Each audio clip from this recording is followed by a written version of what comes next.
بسم الله الرحمن الرحيم. وإلهكم إله واحد لا إله إلا هو الرحمن الرحيم. بسم الله الرحمن الرحيم. الحمد لله رب العالمين والصلاة والسلام على أشرف المرسلين. Bonjour à toutes et à tous et que la paix soit sur vous. Allah possède toutes choses, il a créé toutes choses, il est le détenteur de toutes choses, comme il est dit dans le Coran.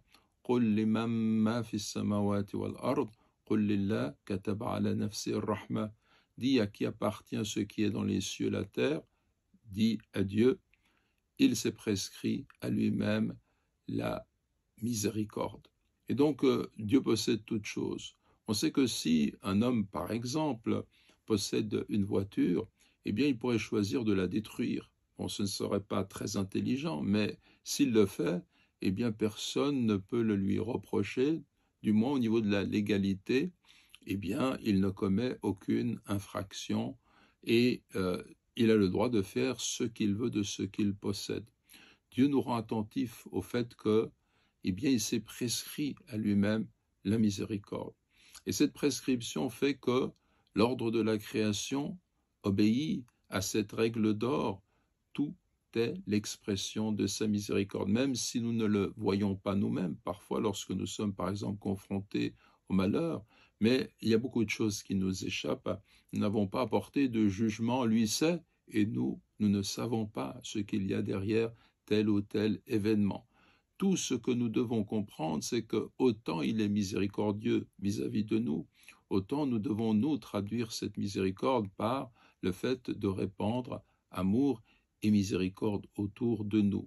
Encore une fois, sans comparer la miséricorde dont nous sommes capables avec la miséricorde qui relève de l'essence de notre Créateur, et ce sont deux choses qui sont incomparables, bien entendu.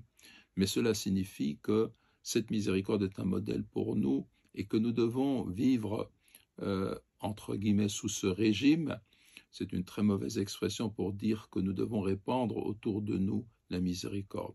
Nous devons nous nourrir de cette miséricorde de façon constante, entre nous et notre Créateur. C'est pour ça que nous disons Rahman, Rahim dans la Fatiha, au niveau de la Basmala, et que nous répétons ces noms et ces attributs divins qui renvoient à cette miséricorde. Nous devons nous imprégner de cela, voir en toute chose l'expression d'une infinie miséricorde qui est celle de notre Créateur. Et puis, nous devons nous rendre compte que notre objectif par rapport à notre entourage doit être de répandre cette miséricorde.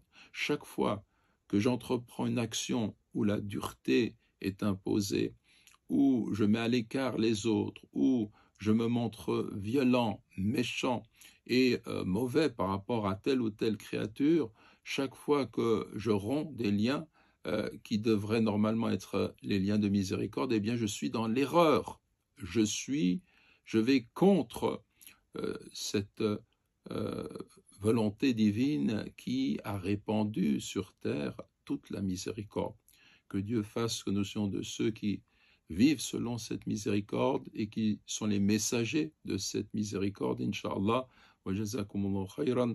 Wassalamu alaikum wa rahmatullahi wa barakatuh.